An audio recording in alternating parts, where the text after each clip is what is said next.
Então, é isso que eu vinha falando, né?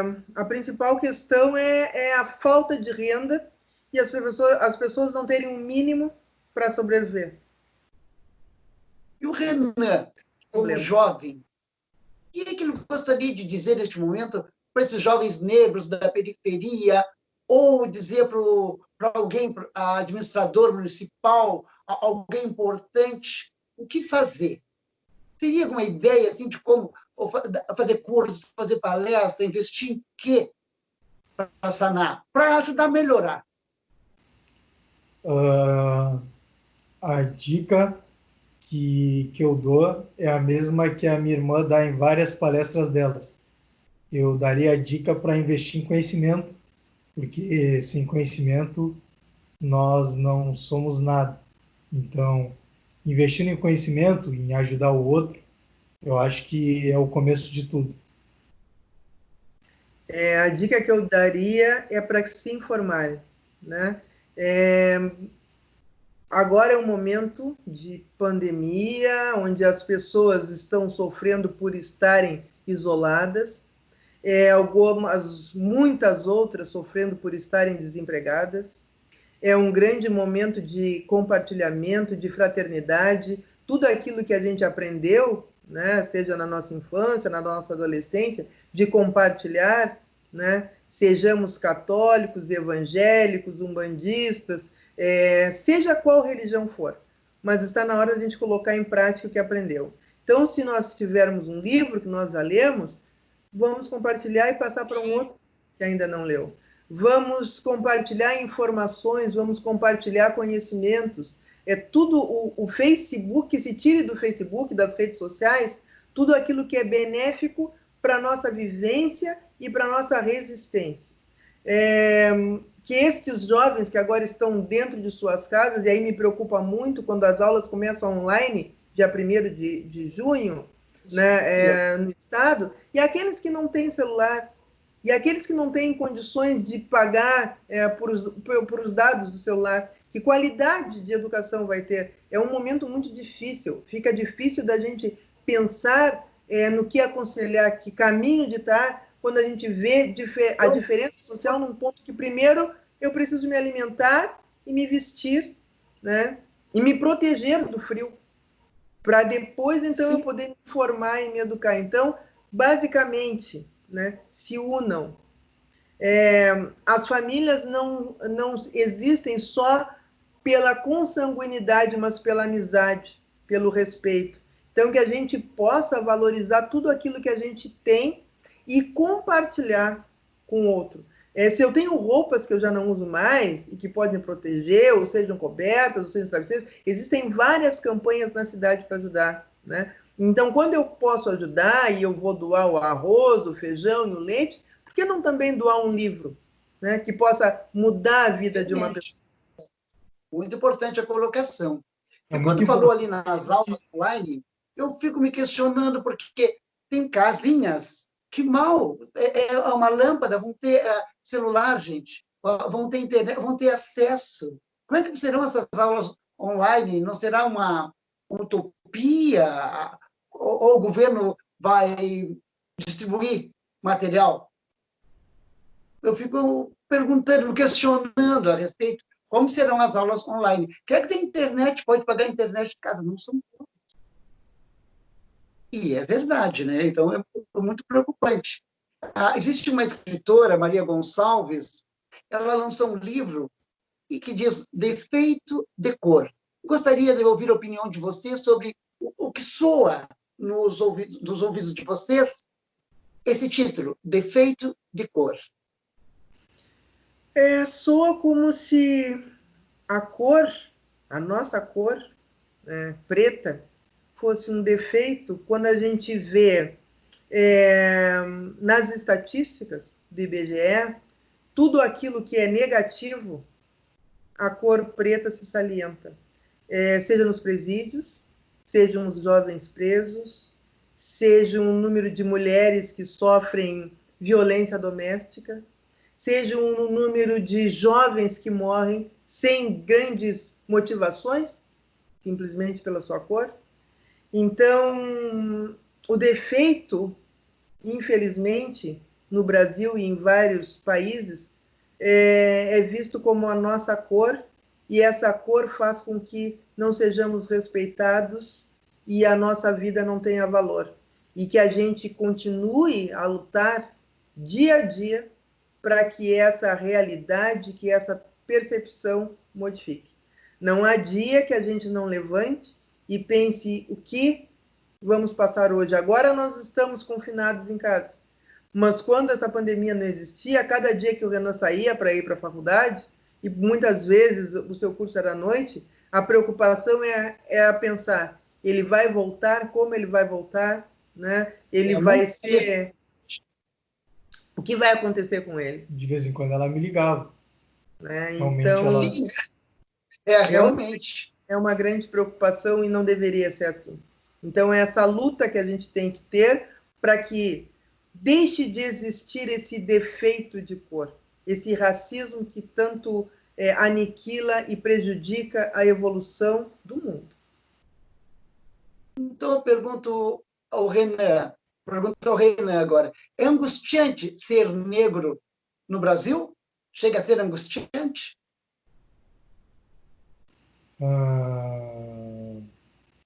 Angustiante. No Brasil, eu acho que não, porque porque tem muita coisa que me faz sentir o orgulho de ser negro. E aí eu posso listar, sei lá, músicos como Emicida, eventos como a Feira Preta e também amigos, por causa que essa cultura, ela é, nessa era atual, é uma cultura do compartilhamento. Então, como um sabe uma coisa, outro sabe outra, a gente acaba se conectando a pessoas que já estavam com a gente desde pequenos, por causa que essa luta, a gente está desde muito cedo nessa luta pelo negro, eu e a minha mãe, e também porque a gente já tem que já, como é que eu posso dizer? Não é que a gente tem que conhecer, mas que a gente tende a conhecer a tendência lutando e também investigando, já que a minha mãe é pesquisadora e, e eu pretendo, pelo menos, seguir os passos dela na minha carreira acadêmica. Muito bem, realmente. Então, nós, negros, trouxemos muita riqueza, como o Renan colocou ali muito bem, a dança, a arte, a alimentação, é muita coisa, né, que nós trouxemos. Então, é uma maneira de nós nos orgulharmos da nossa raça.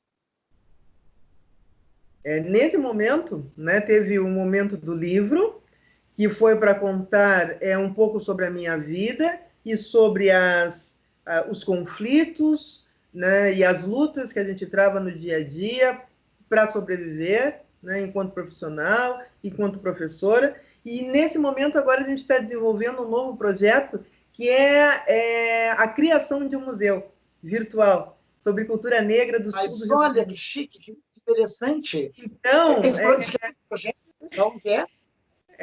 é Museu Afro Brasil Sul, será o nome. Mas e vai ser um museu que vai estar disponível na internet.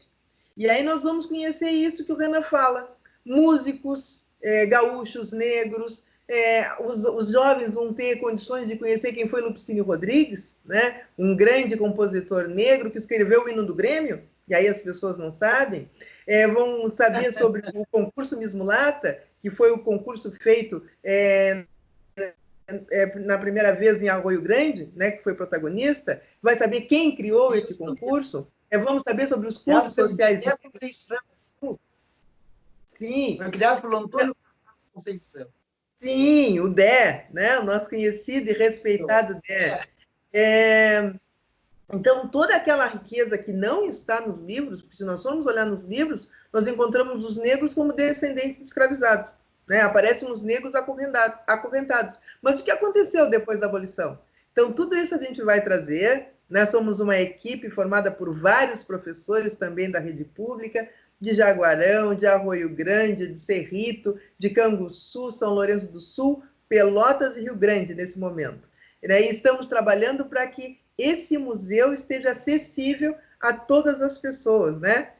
Lá na internet. Então, são jovens, universitários, que estão trabalhando, professores da rede pública, pesquisadores também da UFPEL, museólogos, e felizmente, né, se Deus quiser, até o final de 2020 nós vamos ter um museu falando da cultura negra do Rio Grande do Sul. É um sonho. Maravilha!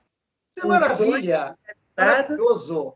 Maravilhoso. E a gente, então, vai ter cada vez mais orgulho de ser negro e gaúcho e resistirmos e valorizarmos a nossa cultura e todas as contribuições que a gente trouxe nos vários campos do nosso país. Antes de eu falar um pouquinho com a escritora agora, eu queria que dar uma pincelada, não podia ficar sem falar com vocês, com o Renan e com a professora doutora Rosimar, sobre os conceitos de preconceito, de discriminação. Por quê? Hoje, no Brasil, e aqui na nossa volta mesmo, né? Nós vemos o preconceito com o gordo demais, com o obeso, com o idoso, com os gays, sabe, com os transformistas. Não tem um campo de trabalho. Se vão para a universidade, viram piada. Se chegam num restaurante, viram a atração, né? Como um negro também, às vezes chega num restaurante e ele vira atração. Chega num restaurante chique, porque tem ele vira atração. Olha olha ali, ó. E negro, olha, viu, tão bem de vida. O que será? Vamos, agora eles estão melhorando, tem uns quantos assim que já saíram da cozinha. Então, acontece isso, embora hoje civilizado, bem mais civilizados, mas isso ainda acontece. Então, eu queria que colocasse um pouquinho sobre isso, que eu fico muito... Até completando, tem umas amigas que dizem assim, ó, eu dou muita risada, eu rio muito com um amigo meu. Ele diz assim, eu digo para ele, a fulana, amiga nossa, aí ele diz, eu digo para ele, fulana tá, já com a sua idadezinha de 40 e pouco, ele começa a rir. Com 40, você já tem 70 e pico. Então, eu não consigo ver a idade nas pessoas, eu não consigo. É uma coisa que eu não consigo mesmo. Bom, minha amiga tem 70, tem 91, como ela Jacira Souza, e por aí vai. Então, não tem essa coisa. E agora, eu gostaria que você se expressasse a respeito do que eu coloquei. Assim, o que acontece? O que a gente está vivendo agora é resultado de antepassados nossos que lutaram por isso. É resultado das lutas de personalidades como Oliveira Silveira, como a Maria Helena Vargas, aqueles que estavam lá no movimento negro, né, e que a partir da década de 70 conseguiram fazer com que as coisas começassem a mudar e que a gente tivesse um estatuto da igualdade racial, que a gente tivesse políticas de ações afirmativas e que essas políticas permitissem que a gente tivesse hoje um maior número de negros médicos, dentistas, jornalistas, professores universitários, mas isso foi tudo graças a uma luta dos movimentos sociais.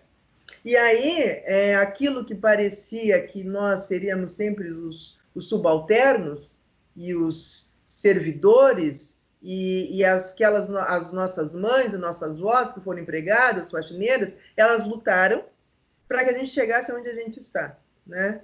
E por isso a necessidade, por isso no livro diz Ubuntu, Ubuntu quer dizer que unidos nós somos um, e que unidos nós conseguimos alcançar objetivos, e através dessa união que a gente conseguiu que os negros, hoje, infelizmente ainda somos poucos, né? Mas que a gente tivesse ascensão social e pudéssemos estar nos restaurantes, e isso, infelizmente, causa indignação, mas no futuro acabará sendo natural. Para isso, é preciso que a gente invista em educação, invista em aprendizado e que a gente compartilhe tudo que a gente alcançou. Eu te conheço há muitos anos, desde lá do ginásio do Areal, e o teu profissionalismo e o teu comprometimento enquanto um homem negro fazia com que tu fosse lá no ginásio do Areal e trabalhasse, né, me ajudasse, né, e ajudássemos nós uns aos outros para que aqueles jovens fossem valorizados. Então, isso é muito importante.